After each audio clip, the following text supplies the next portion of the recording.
desejar-vos as boas-vindas, felicitar a organização por mais esta iniciativa, que é o Algarve Tech Hub Summit de 23, e também, naturalmente, por terem incluído o tema da energia.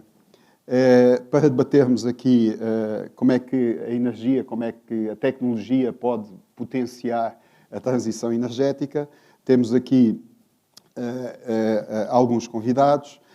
Aqui no meu lado esquerdo temos a Bruna Costa Tavares, que é investigadora e estudante de doutoramento do INESC Tech, no Porto. A seguir temos um colega aqui do Instituto Superior de Engenharia, o Jânio Monteiro.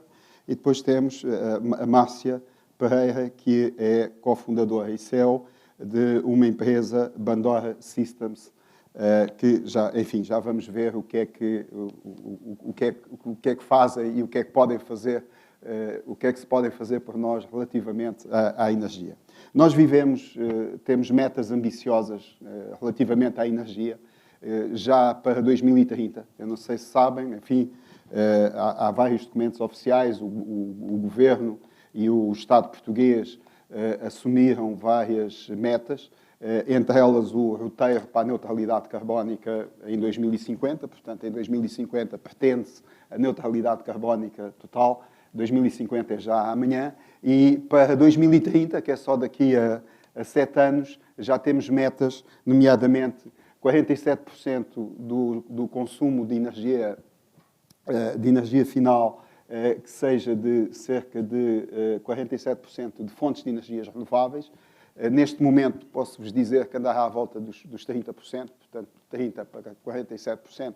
É um aumento em 7 anos. Eu acho que, apesar de tudo, a meta é fazível, mas temos uma outra meta que é mais discutível e que vai ser mais difícil de atingir. Eu diria, enfim, não quero ser pessimista, mas quase impossível, que é uma redução de 35% no consumo de energia primária até 2030. Ou seja, uma coisa é nós transformarmos o nosso consumo de energia por fontes de energias renováveis. Eu acho que sim, nós temos a tecnologia. Outra coisa é reduzirmos o consumo de energia em 35%, o que me parece excessivo, parece-me quase impossível de atingir, principalmente tendo em conta que nós devemos ser o país da Europa, ou dos países da Europa, que menos energia consome per capita. Nós consumimos per capita menos de 5 vezes menos do que, por exemplo, um holandês. Portanto, ou seja, isto no fundo é dizer a um tipo que ganha 5.000 euros por mês que tem que poupar 10%, é uma coisa. Outra coisa é dizer a um tipo que ganha 500 euros por mês que tem que poupar 10%. Não é? No segundo caso, se calhar, afeta-lhe a comida e o dia-a-dia, e no primeiro caso, se calhar, afeta-lhe uma viagem que poderá fazer a um fim de semana mais prazeroso ou não. Mas pronto. Estas metas, de qualquer das maneiras, são metas assumidas, são metas. Estas metas pressupõem a utilização de algumas tecnologias que ainda não estão maduras. E é assumido no documento. Mas, enfim, é normal o caminho faz caminhando. Portanto, à medida que vamos andando, novas tecnologias vão ficando mais maduras, vão se desenvolvendo outras tecnologias, e é por isso que nós falamos numa transição energética. Nós ainda não sabemos qual é a tecnologia exata, como é que vamos ficar. É um somatório de tecnologia, um somatório de metodologias que nos vão permitir poupar e que nos vão permitir atingir estas metas. Sendo certo que, enfim, a tecnologia tem permitido uma grande redução de energia. Por exemplo, todos nós vemos os LEDs, portanto, temos noção que a tecnologia LED permitiu uma redução, assim, grosso modo, de 70% do consumo de energia elétrica devido à iluminação. A maior parte dos aparelhos elétricos têm tido grandes reduções no consumo, mas, apesar disso, a redução no consumo global não se tem verificado. Ou seja, porque, enfim, relativamente aos LEDs, se calhar, eu comparando com o meu avô, que na altura tinha uma lâmpada incandescente na sala, eu se calhar hoje tenho 10 LEDs espalhados por vários pontos, e vamos ver no fim do dia quem é que consome mais energia. Comparando com o meu avô, provavelmente eu consumo mais energia, apesar de ser mais eficiente. Ou seja, o facto de haver uma evolução tecnológica não quer dizer que felizmente mais pessoas têm acesso a essa tecnologia, mas por si só, em termos globais, não quer dizer que haja uma redução de energia. Enfim, isto são alguns pontos, alguns tópicos levantados. Nós, enfim, vamos ter uma conversa e isto era apenas um enquadramento global. Dizer também que, portanto, a tecnologia, nós temos tecnologia, a tecnologia permite também uma redução grande de energia. Mas depois temos outros problemas. Por exemplo, nas fontes de energias renováveis, a tecnologia permitiu utilizar, é hoje muito mais eficiente e muito mais barata. Por exemplo, vocês hoje têm os painéis fotovoltaicos que concorrem diretamente com o preço da rede. Portanto, e isso graças à tecnologia, não propriamente à tecnologia do painel fotovoltaico, mas, por exemplo, neste caso, foi a tecnologia da fabricação do painel fotovoltaico. Portanto, a tecnologia acaba por estar em todos os pontos da cadeia de valor do produto. Enfim, isto é uma conversa. Vou perguntar aqui à Bruna, enfim, eu ia pedir a todos, começando aqui pela Bruna, uma breve apresentação do trabalho, ou do projeto, ou da empresa que representa. Muito bem. O meu nome é Bruna Tavares, eu trabalho no Inesctec, sou a investigadora júnior e estou a tirar o doutoramento em sistemas sustentáveis de energia. O meu background é de engenharia eletrotécnica e eu foco-me basicamente nas redes elétricas, de distribuição. Contudo, contamos com os impactos da descarbonização do sistema. Como António Mortal disse, nós temos objetivos bastante ambiciosos, quer a nível europeu, quer a nível nacional, no que toca à descarbonização, atingindo a neutralidade carbónica em 2050. Isso traz novos desafios, mas também novas oportunidades. Os desafios é a forte integração das renováveis, a eletrificação dos sistemas de transporte, a utilização de multi-energy systems, começando a integrar também o hidrogênio em conversões para os excessos das renováveis que possam existir. E tudo isto vai trazer... Portanto, isto é uma solução para a descarbonização, mas vai trazer grandes desafios para o sistema elétrico. E esses desafios têm de ser estudados e resolvidos de antemão, antes deles aparecerem na realidade. A verdade é que esta questão da descarbonização também traz com ela soluções que podem ser utilizadas. Por exemplo, com a descarbonização fala-se também agora das comunidades de energia, começou-se a falar dos agregadores, e isto pode ser um meio de resolver estes problemas. Por exemplo, quando estamos a falar da eletrificação dos transportes, vamos estar a aumentar a carga na rede elétrica.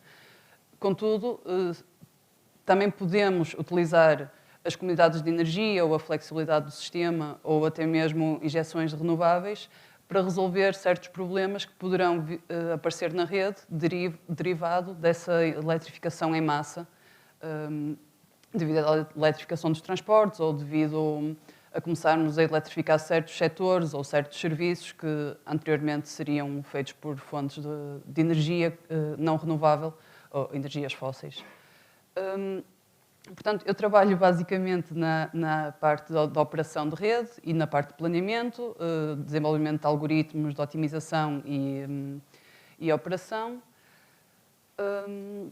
E pronto, esta é assim uma breve introdução. Tá. Ok, obrigado, Bruna. Vou passar ao Jânio. Bem, esta área da energia é uma área que eu trabalho já...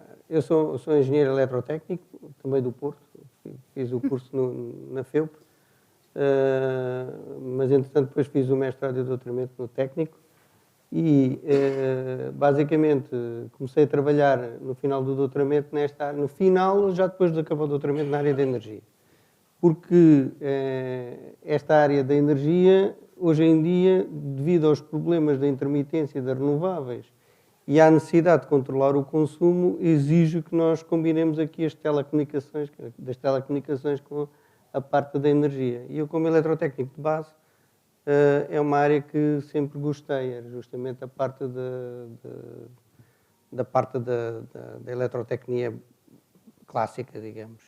Portanto, a parte das redes energéticas inteligentes foi uma das coisas que eu comecei a trabalhar mais ou menos desde 2010 e que, entretanto, comecei com um projeto que neste momento deu-me numa empresa que está a trabalhar justamente aqui no TechUp, que é a MTI, que é uma empresa que desenvolve soluções para a hotelaria na área da gestão de energia também.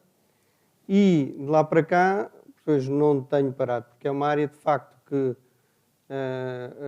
vai ao encontro de uma necessidade muito clara, que é nós temos que cada vez mais utilizar as energias renováveis. Isto traz desafios. Nós queremos, de facto, utilizar o máximo possível de energia renovável devido ao contexto que o António apresentou e isto exige que haja aqui um esforço de várias áreas. A minha parte é mais a parte elétrica, digamos, desta componente, mas não quer dizer que nós não tenhamos que trabalhar em conjunto com outras áreas. Um dos projetos onde eu estou a trabalhar justamente é o projeto Colatra 2030. É um projeto exemplificativo da necessidade de interligar diferentes áreas de atuação, não só a componente elétrica, mas também as outras componentes, a térmica e todas as outras, nomeadamente, por exemplo, a questão que se falou aqui da mobilidade elétrica. Portanto, temos aqui a necessidade de trabalhar com diferentes áreas e é um projeto que, no fundo, onde nós estamos a trabalhar para unir todas estas componentes. A parte elétrica, a parte da sustentabilidade, a redução de consumo que o António referiu, que é uma das questões importantes, e, naturalmente, que a melhor eficiência energética de um ponto de vista global e integrando aqui também a parte das renováveis. Tá, muito obrigado, Jânio. Já agora passo à Márcia. Ok, obrigada. Bom, primeiramente agradeço o convite. É um prazer, uma honra estar aqui neste evento. É curioso que eu fiz assim um percurso um bocadinho ao contrário do Jânio. Nomeadamente, eu fiz a licenciatura em Engenharia Mecânica no técnico e depois fui fazer o doutoramento na FEUP. Mas não estou aqui. Neste momento estou na FEUP. Eu sou CEO e founder da Bandora. A Bandora é uma solução que utiliza inteligência artificial para tornar os edifícios de smart para edifícios autónomos. Eu vou passar a explicar. O que é que nos levou a criar a Bandora? Foi precisamente o grande impacto do consumo de energia nos edifícios. Mesmo com toda a tecnologia, mesmo com os chamados edifícios smart, os edifícios continuam a ter um peso de cerca de 40% de toda a produção de energia no mundo, o que é muito. E 35% dessa mesma energia que consomem é completamente desperdiçada. E, portanto, há aqui um problema. Há um problema que não é de equipamentos, não é de equipamentos mais eficientes, dos LEDs, não, é mesmo como é que a energia é gerida no seu dia-a-dia. Porquê? As pessoas, os técnicos de manutenção, os gestores do edifício, ou aquilo que chamamos de facility managers, têm que lidar com esta parafernália de sensores, controladores, gateways, de várias marcas, softwares, dashboards, tudo e mais alguma coisa. E de facto, não conseguem realmente gerir e optam por muitas vezes ter sistemas ligados, como por exemplo, vimos nas escolas, na renovação do parque escolar. Vemos muitas vezes edifícios em modos automáticos, que são modos francamente ineficientes e que não servem nem o conforto das pessoas.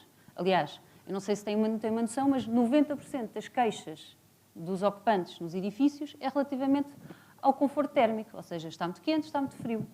E para além disso, consumimos 60% da energia dos edifícios só para promover esse aquecimento e arrefecimento. Portanto, chegamos aqui a um paradoxo. E é por isso é que eu, que sou engenheira mecânica na área de térmica, comecei o meu percurso primeiro na Agência de Energia, na ADEN, com o início da certificação energética. Também trabalhei no setor privado, onde acompanhei vários problemas, o dia-a-dia destes gestores de edifícios.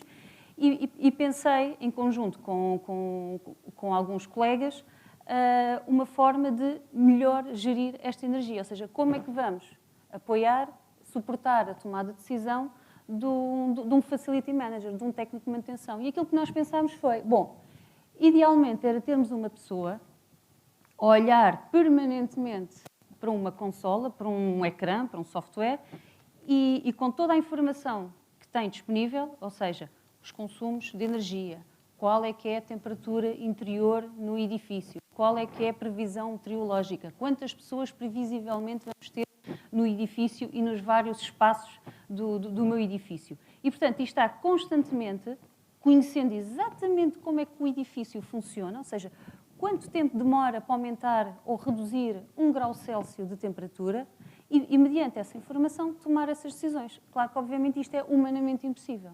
E é por isso que recorremos à inteligência artificial para realmente melhorar, para aumentarmos a performance e resolvermos este problema de otimização de uma forma mais rápida e mais eficiente e mais eficaz, com maior precisão. E é isto que é a Bandora. A Bandora resolve problemas de conforto térmico nos edifícios comerciais, de serviços, resolve esses problemas de térmica, mas procurando sempre maximizar a eficiência energética.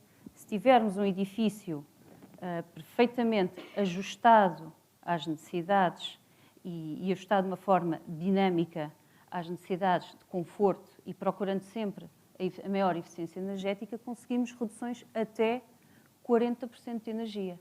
Mas posso dizer aqui que nós já conseguimos 63% de eficiência energética num cliente nosso. Posso dizer que não foi tudo mérito da Bandora, foi também de mérito da própria gestão. Porquê? Porque muitas vezes o certificado energético é uma fotografia. Podemos ter um edifício, tenho uma certificação LEED Platina, mas depois, durante a gestão, durante a sua operação, podemos ter reduções de eficiência, ou melhor, um aumento do consumo que pode ir até 10 vezes mais aquilo que é esperado no momento desse snapshot, dessa fotografia. E é esse o problema que a Bandora resolve. Sim, senhora. Muito obrigado. Muito interessante. Eu ia perguntar, eu acho que este debate, enfim, nós podemos estar aqui a conversar, somos ambos todos aqui, trabalhamos em energia já há muito tempo, mas eu acho que seria interessante abrir o debate à audiência e ia perguntar se nesta fase alguém tem alguma questão, alguma dúvida, algum comentário. Se não tiverem, estejam à vontade. Se não tiverem, nós continuamos, então. As tendências, portanto, isto, como nós vimos, as tecnologias por si só, sendo a tecnologia, tem um determinado enquadramento. Tem um enquadramento social, económico, financeiro, ambiental. Nós aplicarmos só uma tecnologia, não só chegar e aplicar a tecnologia por si só, não resolve o problema. Aliás, como a Márcia elucidou, e bem, não é? Portanto, nós temos a tendência, a gente aplica a tecnologia e depois as coisas acabam por funcionar por si. Mas, felizmente, enfim, nós temos tecnologia sobre tecnologia, quer dizer, temos hoje o data science, temos hoje ferramentas que permitem fazer essas leituras. Por outro lado, também, temos tendências globais na área da energia. Basicamente, é a produção descentralizada, pelo que eu vejo. Cada vez mais vai haver mais produção descentralizada, vai haver mais flexibilidade no lado da procura e vai haver mais digitalização. Diria que serão estas as três tendências futuras. Sendo assim, eu ia perguntar à Bruna se, visto que ela estuda estes sistemas sustentáveis de energia, nomeadamente o sistema elétrico, e da operação da rede, se a rede está preparada para isto. Ou seja, neste momento sabemos que não está, mas nós conseguimos preparar a rede, em breve, é preciso muitos investimentos. O que é preciso fazer? Temos de preparar a rede, bem ou a mal, mas pronto, eu trabalho no INESC e nós temos muitos projetos com parceria com a redes, porque há muito essa preocupação, que é nem é tanto sobre a produção descentralizada, também alguma, mas aqui a maior preocupação é por causa dos veículos elétricos. Porquê? Porque os veículos elétricos vão aparecer na rede de baixa tensão, que, por um lado, é a rede que se encontra menos bem preparada e, por outro lado, é a rede que está menos digitalizada. Ou seja, não há tantos dados sobre o que é que realmente está lá. Sabemos que há uma rede, mas às vezes não há certeza sobre quais as linhas, quais os cabos, quais as resistências reais. Depois não há tantos sensores para saber realmente os fluxos em cada linha ou as tensões em cada nó. E pronto. E depois aparecendo os veículos elétricos em algumas zonas, que já se sabe e já se fez estudos também no INESC com base em dados sociológicos, que quando os veículos elétricos começarem a aparecer em massa, vão começar a aparecer em certas zonas das cidades e dizermos que há X veículos no Porto não vai ser homogénea, ou seja, vai haver zonas com mais poder de investimento que vão ter mais veículos e nessas zonas a rede de baixa tensão poderá não estar tão preparada, quer a nível de capacidade ou até mesmo devido depois ao balanço entre as fases da rede. Pronto, e tudo isto são estudos que estão a ser feitos e já estão a ser feitos com alguma antecedência. Não começaram a ser feitos sequer este ano, já começaram a ser feitos anteriormente e a redes têm-se vindo a preparar para ter a rede preparada para quando isto acontecer. Claro que implica muita investigação e implica muita preparação, porque os veículos elétricos vão ter este problema e vão aumentar consumos maioritariamente durante a noite ou aos finais de tarde. Por outro lado, quando falamos em produção distribuída, começamos a ter os picos de injeção agora com o crescimento solar, que está a crescer bastante, ainda vai crescer nos próximos anos, pelo menos até 2030 ainda há de crescer muito, poderemos ter o efeito oposto, que é aumentos das tensões a jusante da rede, devido a excesso de produção e inversão de fluxos nas linhas e nos PTs e nas subestações. Aqui a questão, mais uma vez, é mesmo haver preparação. A rede está-se a preparar para isso, há reforços de rede que estão a ser feitos nesse sentido, há investimentos, os PRS têm vindo a ter muita atenção, principalmente com a questão dos veículos elétricos, e há muito investimento a ser feito devido a estas preocupações. Senhora, obrigado. Eu ia perguntar, enfim, a Márcia falou numa empresa, portanto, da sua empresa, que faz a gestão de energia do edifício. Portanto, em vez de termos um gestor de energia, temos um software que recolhe os dados e faz essa função. Eu ia perguntar se tem muitas aplicações, se tem tido aplicações concretas. Há bocado já deu uma aplicação concreta que consegue reduzir até 60%, mas ia-lhe perguntar quais são os seus principais clientes e se também integra as energias renováveis que os edifícios possam ter, porque hoje em dia é obrigatório os edifícios também terem energias renováveis, ou seja, preferencialmente serem net zero, terem um balanço de zero emissões, portanto, e com isso temos que reduzir o consumo de energia e temos que também impor algumas energias renováveis, e se esse sistema também tem em conta essas energias renováveis e se tem em conta a flexibilidade da procura. Uhum. Bom, nós como clientes, aliás, nós quando começámos o projeto pensámos em grandes edifícios de serviços. Porquê? Porque existe uma obrigatoriedade legal que a partir de um determinado nível de potência térmica, 250 kW térmicos de potência de climatização, é obrigatório ter sistemas de gestão e controle centralizado nos edifícios. E pensámos também que esses edifícios, também de acordo com a legislação, também teriam que ter forçosamente 6 anos de dados guardados em cada um dos edifícios. Mas é mentira. Não há, de facto, 6 anos de dados guardados em lado algum. Bom, e portanto, curiosamente, começámos a trabalhar em edifícios, em clientes que não têm sistemas de gestão e controle centralizado, como é o caso de cadeias de retalho alimentar. Temos um contrato assinado com a cadeia Burger King em Portugal, Aqui no Algarve temos, por exemplo, o Burger King de Faro, não o do Fórum Algarve, mas o outro, em frente à Repsol, penso eu. Temos também agora a começar um edifício, um restaurante também na cadeia McDonald's. Isto porque desenvolvemos um caso de estudo e pensámos, bom, a quem é que vamos enviar isto? Vamos enviar à concorrência. E assim foi. Olha, aqui a Burger King está a poupar energia, vocês não estão, se calhar... Eles disseram, sim senhor, vamos lá. Pronto, e foi assim que começou com o McDonald's. No entanto, o McDonald's é um pouquinho diferente do Burger King, porque é já estamos a falar de muitos franchisados com 2, 3 restaurantes. Mas temos boas notícias, porque existe uma associação de franchisados do McDonald's e estamos precisamente a trabalhar com o presidente dessa associação.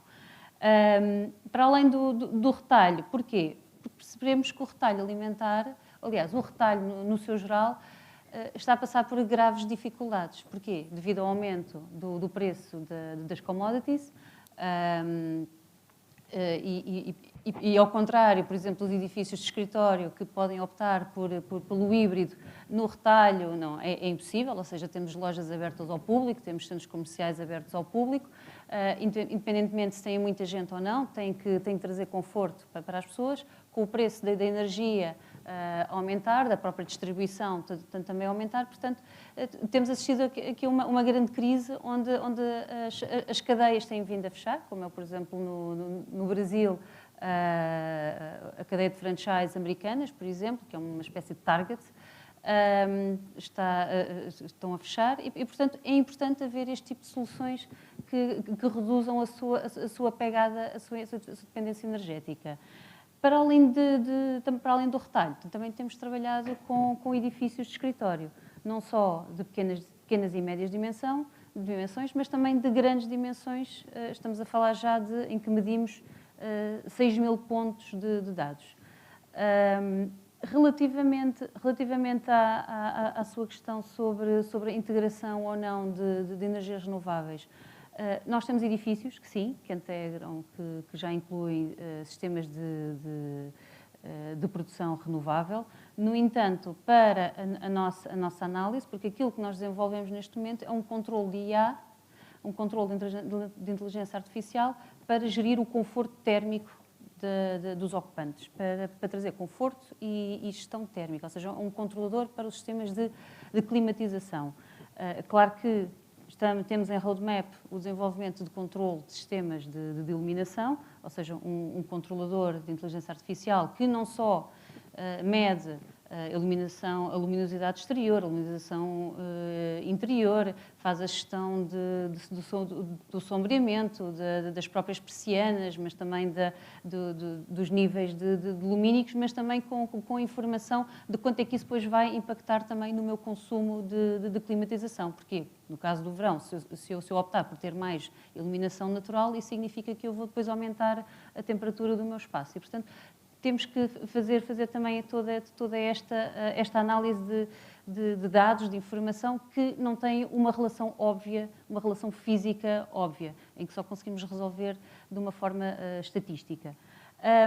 Sobre a integração de sistemas renováveis, não estamos a fazê-lo ainda, mas vamos fazer. Porquê? Porque isso já entra no balanceamento de cargas. E existem realmente muitos desafios. Aliás, como falou a Bruna relativamente ao veículo, os veículos elétricos aumentaram ainda o problema nos edifícios. Porquê? Porque a energia que é consumida é maioritariamente nos edifícios.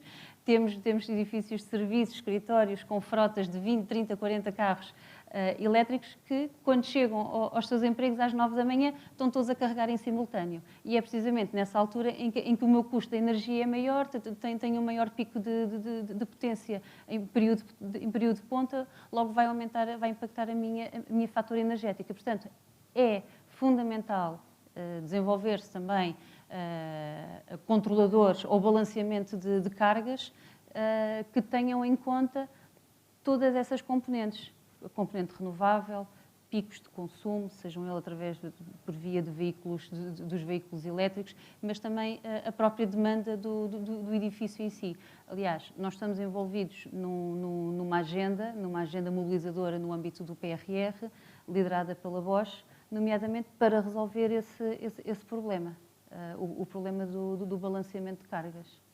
Sim, senhora. Tá, obrigado. Ia perguntar também aqui ao Jânio que explorasse um bocadinho, que nos falasse um bocadinho mais do projeto Colatra 2030, porque sei que acaba por ter estas componentes, a produção descentralizada, a flexibilidade do lado da procura e também a digitalização. Portanto, num projeto só acaba por abranger todas as tendências da área da energia e enfim, gostaria que partilhasses connosco aqui essa experiência. Antes de falar do projeto, deixa-me só falar aqui um bocadinho desta questão dos veículos elétricos. De facto, é uma questão muito importante. A questão da gestão, porque é assim, ao mesmo tempo nós temos, e cada vez mais teremos, excesso de geração em determinadas alturas. Para compensar esse excesso de geração, normalmente são necessários acumuladores. Ora, os veículos elétricos são naturalmente um acumulador. E já não estou a falar da solução veículo to grid, porque aquilo que estavas a falar relativamente à questão do ajuste do carregamento, que isso hoje em dia é muito fácil, todos os protocolos, um carregador normal de veículos elétricos permite fazer esse balanceamento a começar nos 6 amperes até correntes muito maiores. Estou a falar na parte de modo 3 em AC. Portanto, é perfeitamente possível fazer o balancear ou modulação da corrente ao longo do tempo em função das renováveis, em função do consumo do edifício, porque as normas permitem, não é? Portanto, a estação de carregamento informa o veículo elétrico e diz agora vais buscar só 6 amperes ou não vais buscar nada. Mas, depois acima dos 6, aquilo começa a subir de uma forma gradual. Portanto, é perfeitamente possível fazer esse controle. E não estamos a falar de nada muito complicado. Já tem uma série de anos que isso funciona assim. Portanto, a questão depois está todo o sistema de controlo inteligente, que não envolve só o IA, mas envolve também os algoritmos de ajuste de consumo, não é? Portanto, aí já entra também algoritmos de otimização para fazer o balanceamento das cargas. As necessidades das pessoas, não é? Porque se uma pessoa depois que deixa o carro às 9 da manhã, já não tem bateria e depois quer sair às 10... Não é? Depois com o balanceamento, bolas, não tem agora energia, Exatamente. Não tem energia suficiente para ir a um cliente, não é? Exatamente. Essa questão é uma questão muito importante. Aliás, eu já trabalhei nisto já há uma série de anos, de desenvolver algoritmos que o Early Departures First, ou seja, os primeiros veículos que têm que sair, são aqueles que nós temos que atender primeiro. Essa é uma solução, mas há imensas outras. Os problemas, as normas anteriores não permitiam saber qual é o estado de carregamento do veículo. As normas atuais já funcionam com base em protocolos de internet, portanto IP, já consegue-se falar com o veículo, saber qual é o ponto de carregamento em que ele está, para tentar também ter isso em consideração dentro daquilo que são as prioridades. Portanto, as normas estão aí, os veículos cada vez mais têm essas funcionalidades e isso é algo que, de uma forma natural, hoje em dia é execuível. Portanto, não estamos a falar de coisas do futuro, estamos a falar de qualquer coisa que já está presente na maior parte das soluções disponíveis para que nós possamos fazer desenvolvimento. É nesse âmbito que estou a dizer, não estou a dizer que está tudo feito. É certamente muito trabalho a ser feito, mas as normas de comunicação com os veículos já o permitem. Em relação à questão do projeto da Colatra, nós temos, de facto, também aqui a questão da mobilidade elétrica. Na Colatra nós temos poucos veículos elétricos, o que temos fundamentalmente é o transporte para a ilha e o transporte das pessoas, dos mariscadores, aliás, dos vivaristas que têm que ir e voltar para os seus locais onde têm as suas artes de pesca. O que é fundamental neste caso é que nós também encontremos soluções para essa área. E nós no Algarve temos uma empresa, que é a Sun Concept, que fabrica barcos eletrossolares e que no âmbito do projeto da Colatra é uma das empresas que tem colaborado connosco. Portanto, a vantagem aqui é que esses barcos não estão 100% dependentes da rede elétrica de distribuição. Eles são barcos que geram a sua própria energia, até muitas das vezes têm mais energia. Chega a um ponto em que já estão com as baterias cheias, não é? Portanto, basta estar parado umas horas aqui no Algarve que carregam as baterias. Portanto, esta componente é uma componente também, nos veículos elétricos convencionais não é possível, não temos área suficiente para fazer isto, mas é uma das componentes que na área da mobilidade elétrica, no caso dos barcos, é possível e que nós temos estado a trabalhar também em parceria com a Sun Concept. No caso da Colatra, nós estamos a trabalhar em várias áreas. Eu não vou abarcar todas porque isto leva para colegas que não estão aqui, nomeadamente o André Pacheco ou a Cláudia Sequeira, que está aqui, mas noutras componentes também da parte da energia.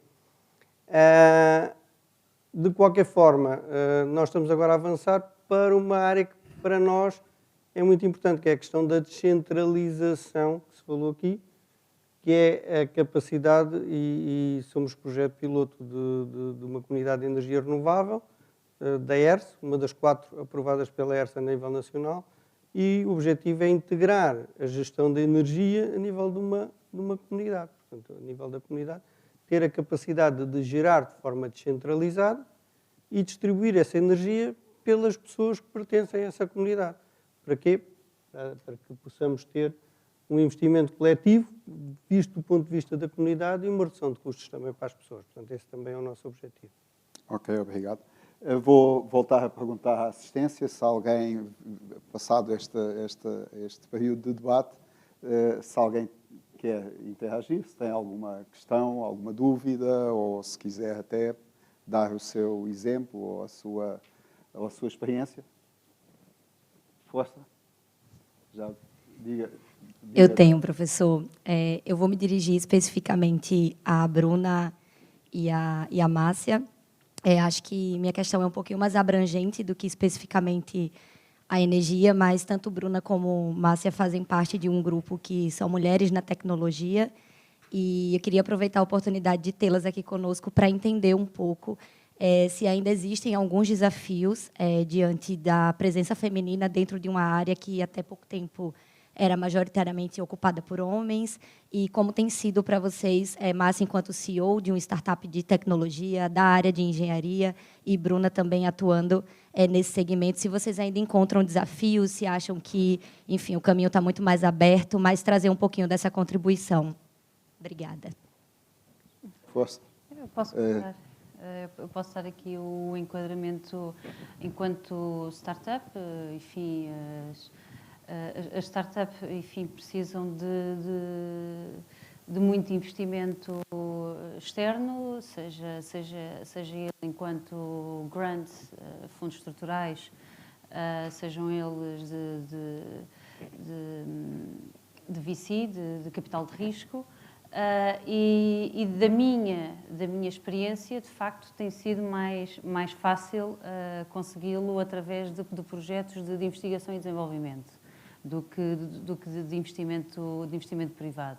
Não sei se terá aqui alguma questão de género, eu penso que não, porque durante, enfim, tendo iniciado como estudante de engenharia mecânica, sempre estive habituada a movimentar-me como minoria, mas nunca senti que isso de facto me minimizasse. Portanto, não sinto essa dificuldade. Agora, que há de facto diferenças, há de facto muito menos investimento para empresas, startups, que são fundadas ou cofundadas por pessoas do sexo feminino, que outras fundadas e estamos a falar em termos percentuais, não estamos a falar em termos absolutos, porque evidentemente que temos principalmente uma maioria de um género que o outro, e portanto há de facto essas diferenças, mas aquilo que eu também quero transmitir é que está provado, já foram feitos até vários estudos, que startups investidas, startups fundadas por mulheres ou cofundadas por mulheres, trazem maior retorno do investimento. Portanto, eu penso que, estando os números também aí, também, de alguma forma, desbloqueiam depois o investimento. Também só uma nota relativamente, é que também muitas vezes as startups fundadas por mulheres também resolvem problemas também do espectro também feminino. E, portanto, por vezes também, como também os próprios investidores são homens, portanto, também há aqui um gap também de género e portanto, quando explicam um problema, do outro lado podem não compreender também esse problema. Mas acho também o facto de haverem cada vez mais VCs, ou seja, investidores, entidades de capital de risco, também maioritariamente fundados por mulheres, também de alguma forma também permite o balanceamento de género.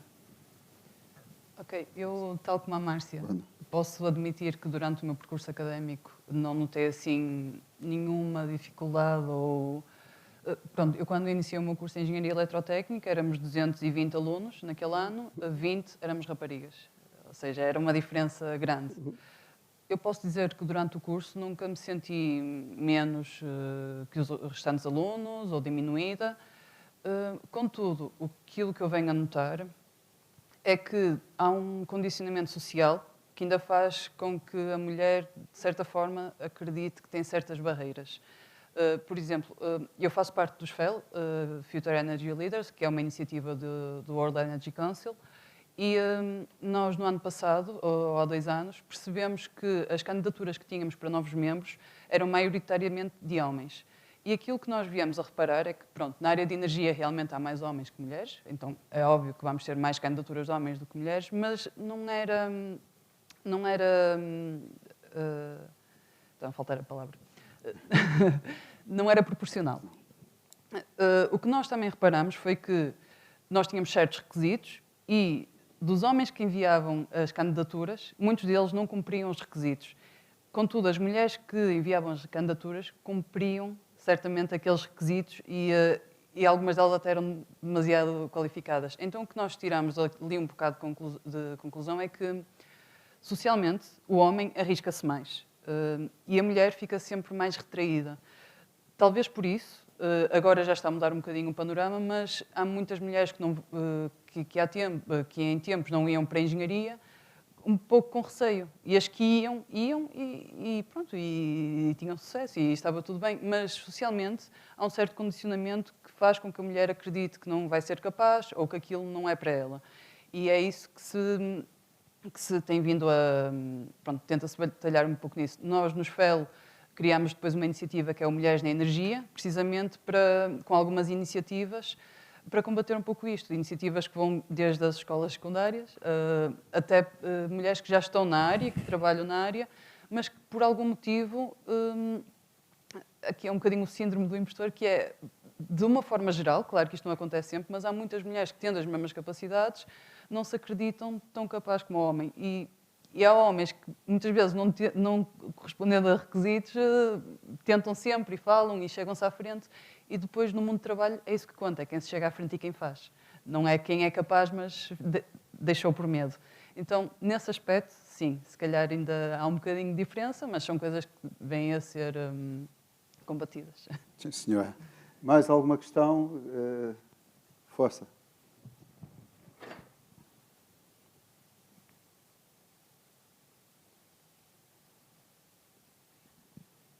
Boa tarde a todos. A minha questão vai para a Márcia. Neste contexto atual que todos nos preocupamos efetivamente com a sustentabilidade, com a eficiência, mas também tendo em conta que realmente os custos nesta área da energia têm vindo a aumentar, independentemente de querermos ou não ser sustentáveis.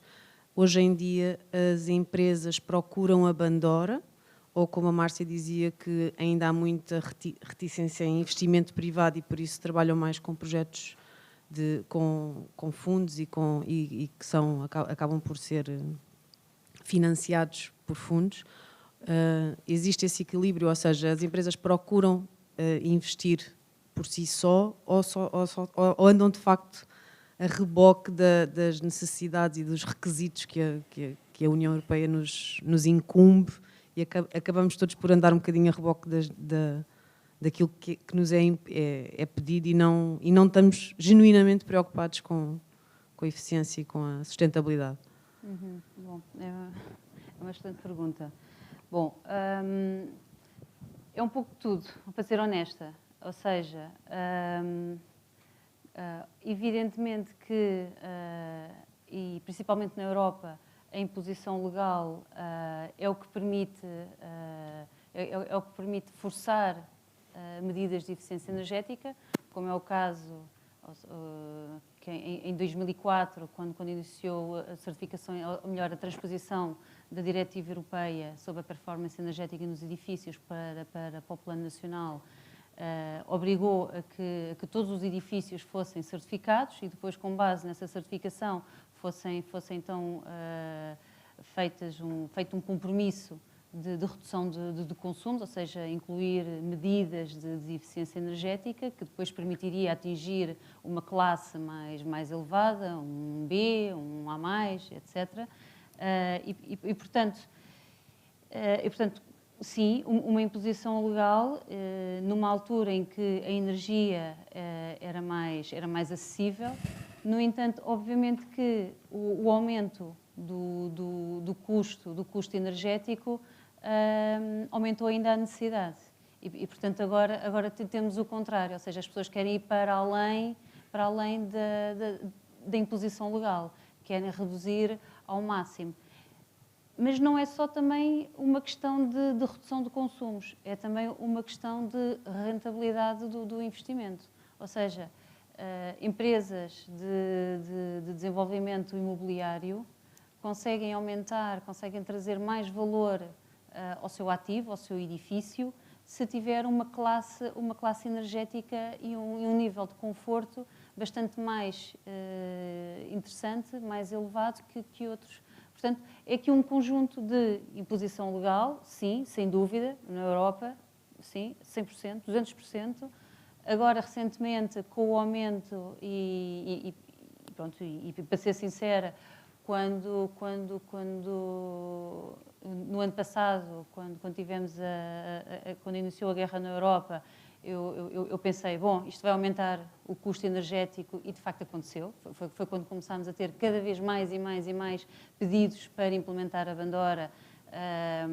Temos também muitos fundos de eficiência energética, de apoio à transição digital, de apoio à transição energética também, que também despoltaram e desbloquearam também estes novos investimentos, não só em sistemas de gestão inteligentes, mas também na adoção de novos equipamentos, até mesmo problemas tão simples como substituir janelas, que ainda há muito trabalho para fazer nos nossos edifícios. Janelas mais eficientes, com corte térmico, revestimentos também mais eficazes, que de facto conseguem trazer um maior conforto térmico às nossas habitações. Por vezes nós esquecemos que ainda temos uns 3 meses de inverno durante o ano e estamos todos a bater o dente. E portanto, é isso, é imposição legal, fundos, e também o próprio aumento, o aumento do custo de energia. Curiosamente, em mercados tendencialmente mais de mercado, ou seja, mercados de capitalistas, como é o caso nos Estados Unidos, é mais o investimento.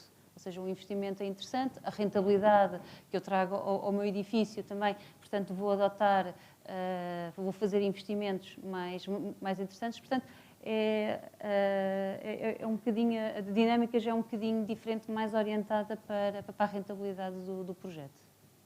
Sim, senhora. Vou pegar na deixa do preço, da energia e enfim, da parte legal e da parte social. Eu ia perguntar aqui à Bruna, relativamente às operações da rede e à rede, quem é que vai pagar tudo isto? Ou seja, como é que vamos refletir, ou como é que toda a rede vai ter que ser reformulada? Não é? Já percebemos que grande parte da rede vai ter que ser reformulada para poder haver produção descentralizada, para poder haver flexibilidade do lado da procura. Enfim, vamos ter que fazer grandes investimentos nessa, e provavelmente investimentos públicos. Como é que eles vão refletir no consumidor. Obviamente que a tendência futura, sem dúvida, é para aumentar o preço da energia, não é? Portanto, ninguém pense que em 2030 vai pagar menos. Digo eu, a gente já não sabe, já vi tanta coisa, não é? Mas à partida vamos sempre aumentar, o preço da energia vai aumentar. E eu perguntava se está preocupado ou se já estão preocupados a ver quem vai pagar isto. Quem é o PRR? É o cliente final? Como é? E já agora também perguntava relativamente ao Algarve, concretamente. Como é que está a rede do Algarve? Já que estamos aqui no Algarve, a rede do Algarve está melhor do que as redes do outro lado do resto do país? Está igual? Tem as mesmas necessidades de investimento? Ok, então, começando pelo preço. Aqui há uns anos havia uma falsa ideia de que a renovável tinha um preço de energia zero. Porquê? Porque dizia-se que quando a eólica ia a mercado, ia a zero, e depois dizia-se, e tal, o preço do nível foi a zero nestas horas.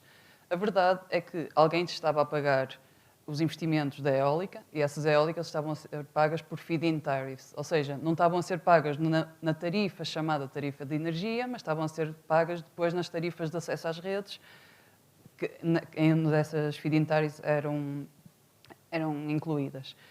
Todos estes investimentos que vão ser feitos na rede, de certa forma, o operador de rede, quando faz os investimentos, depois tem a aprovação da ERSE e, de certa forma, depois revê-se investimento através das tarifas de acesso à rede.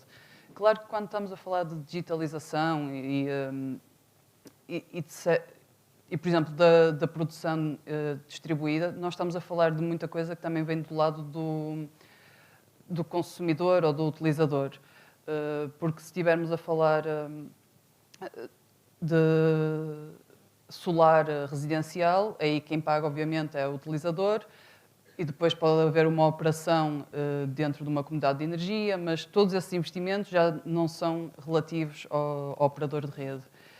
Contudo, sim, prevê-se que vai aumentar as tarifas de acesso às redes nos próximos tempos, ainda que em Portugal nós tenhamos uma boa rede. Agora, no que toca à rede do Algarve, eu nunca trabalhei em específico com redes desta zona, mas o que eu tenho ideia é que temos zonas do país que têm realmente boas redes, zonas de serviço A, normalmente Lisboa, Porto, Coimbra e mais alguns sítios, mas eu acredito que no Algarve a rede não esteja tão bem preparada, ou pelo menos que não haja uma digitalização dessa rede. Ou seja, que por vezes não haja tanta informação sobre o que é que está do lado, pelo menos de baixa tensão. E isso aí pode ser algo que vai dar bastante trabalho ao operador da rede, para conseguir operar quando começarmos a ter, lá está, mais eletrificação dos sistemas de mobilidade e mais integração de renovável descentralizada, assim. Ok, obrigado. Já agora ia perguntar ao Jânio, visto que a Colatra é um microcosmos, é um caso particular onde estão a ser aplicadas várias tecnologias e visto que nós, ao aplicarmos estas tecnologias, inevitavelmente o preço, a transição energética vai ter um preço, vai aumentar o custo da energia, provavelmente algumas atividades podem ter que desaparecer, enfim, ia perguntar se socialmente as pessoas estão preparadas para a transição energética. Porque há estudos que dizem, atenção, que a transição energética vai ter as suas vantagens, mas também tem as suas desvantagens. Vai criar algum desemprego, vai haver atividades que não vão conseguir acompanhar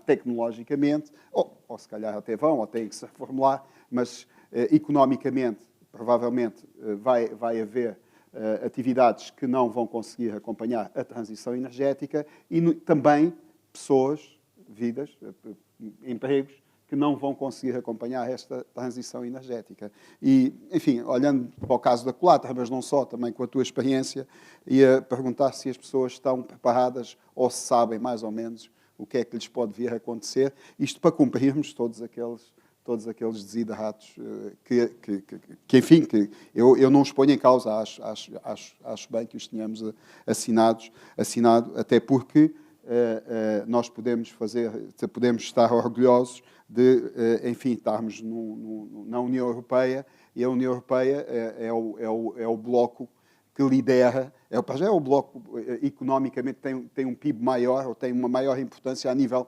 mundial em termos de bloco. E depois também lidera todas estas questões da transição energética. Lidera apenas por uma razão muito simples, é que não tem energia. Um dos problemas da Europa, todos os outros blocos energéticos acabam por ter energia, não é? Portanto, os Estados Unidos têm energia, a China tem energia, a Rússia tem energia, a China tem energia, todos os grandes blocos económicos têm energia. A Europa não tem. Portanto, aliás, viu-se e a Europa, e por não ter energia também, é porque está a tentar fazer, está a acelerar. Não digo que os outros não vão fazer. A China também tem feito grandes esforços, por exemplo, os Estados Unidos também, mas quem tem liderado o processo tem sido a Europa. Uma das razões, de facto, é essa. Mas isto pode trazer problemas sociais. Pode trazer problemas sociais porque nós estamos a competir. A Europa compete com a China, compete com os Estados Unidos e compete com os outros blocos todos. Portanto, a economia é aberta. E, neste caso, quer dizer, podemos nós ter uma série de leis restritivas a obrigar determinados consumos ou determinadas fontes de energia renováveis, que aumenta o preço da energia e, naturalmente, depois aumenta o preço dos produtos, ao passo que outros blocos não o fazem, e isso pode criar aqui problemas sociais.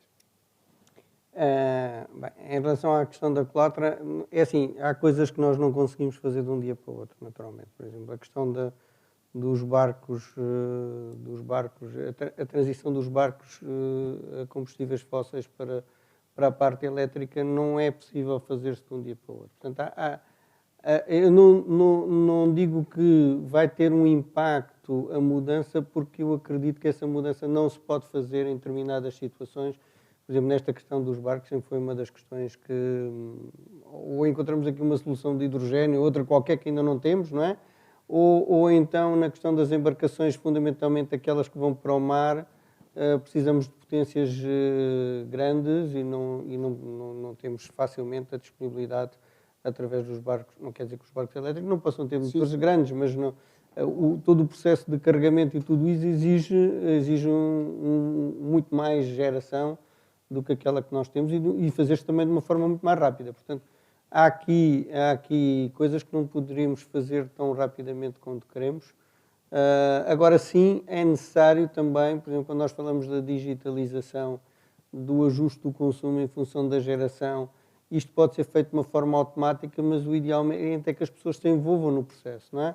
E isto exige que as pessoas também olhem para o telemóvel, vejam se agora é boa altura para ligar a máquina ou não ligar a máquina, dizer, olha, você agora em termos da comunidade, você tem direito a consumir, então tente consumir. A digitalização não é só dos equipamentos, é todo o processo. Cada vez mais nós sabemos que os jovens estão envolvidos, qualquer jovem hoje em dia, o telemóvel é uma extensão deles mesmos, não é? Mas temos que tentar alcançar uma série de pessoas para que não se sintam excluídos deste processo. Portanto, há aqui fatores importantes a considerar nesse aspecto. Só para recuperar a questão que se falou há pouco, das limitações da rede elétrica, nós, a nível nacional, e nós na Colatra temos esse cenário também, nós no dimensionamento das redes das urbanizações, quer sejam em termos habitacionais, quer sejam empresariais, são considerados fatores de simultaneidade. E esses fatores de simultaneidade não são são valores mais baixos. O que significa, na maioria dos casos, que nós não podemos pôr os equipamentos a funcionar todos. E isto está dentro dos edifícios, isto está entre edifícios, está em urbanizações. Portanto, todas estas questões, quando falamos dos veículos elétricos a carregar ao mesmo tempo, temos um desafio para os próximos anos, não é? E na Colatra, nós, quando chegarmos à altura de fazer a gestão da energia, vamos ter também este desafio. Nós não podemos pôr os equipamentos só porque há geração, não podemos ligá-los todos, porque certamente vamos ter problemas. Tá, obrigado. Estamos a chegar ao fim, temos aqui 30 segundos. Queria perguntar só à Márcia, não resisto, por causa Nós vivemos no Algarve, sabemos que a principal economia do Algarve é o turismo. Temos os hotéis, que são grandes consumidores de energia. O segundo maior custo de um hotel é com a energia. Portanto, o primeiro custo é com o pessoal e o segundo é a energia. Ainda assim, eu vejo, por aquilo que conheço, vejo os hoteleiros pouco preocupados com os consumos de energia. Até por uma questão de exploração. Eles, enfim, não sei porquê, mas vejo-os pouco preocupados. Ia-lhe perguntar se a sua empresa já instalou, porque já instalou um sistema em algum hotel, mas acho que o hotel seria um local ideal para instalar um sistema desses sistemas de gestão, um gestor de energia, digamos assim. Não, nunca instalámos num hotel. Aliás, se tiver aí algum gestor hoteleiro, algum gestor hoteleiro tem. Podemos trocar cartões no final. Mas é um segmento muito interessante. Porquê? Porque, em primeiro lugar, prioriza o conforto dos seus clientes e, portanto, é isso que nós fazemos. O nosso foco é o conforto das pessoas e acho que é realmente um caso de estudo muito interessante se combinarmos com padrões de utilização desses mesmos clientes, tendo em conta o tipo de estadia, se é de negócios, se é de lazer, a que horas é que vai para o quarto, se vai para o lobby, que tipo de temperatura habitualmente coloca, aprender com os próprios hábitos, quando vai ao controlador de parede e digita ou regula, nós depois também podemos aprender com essa informação e, portanto, é um cliente, de facto, é um segmento muito interessante e, na minha opinião, tem grandes oportunidades de poupanças de energia e, portanto, é um segmento que tem que trabalhar para isso. Sim, senhora. Pois uma hora passou num instante.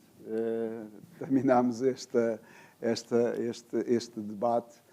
Eu quero agradecer à Bruna, ao Jânio e à Márcia a partilha das experiências. Acho que foi enriquecedor. Eu aprendi, a gente aprende sempre. Agradeço também a vossa presença. Espero que tenham dado por bom uso do tempo e que também tenham aprendido alguma coisa sobre energia. E, enfim, uma salva de palmas para elas, pelo menos, e para todos vocês. Muito obrigado.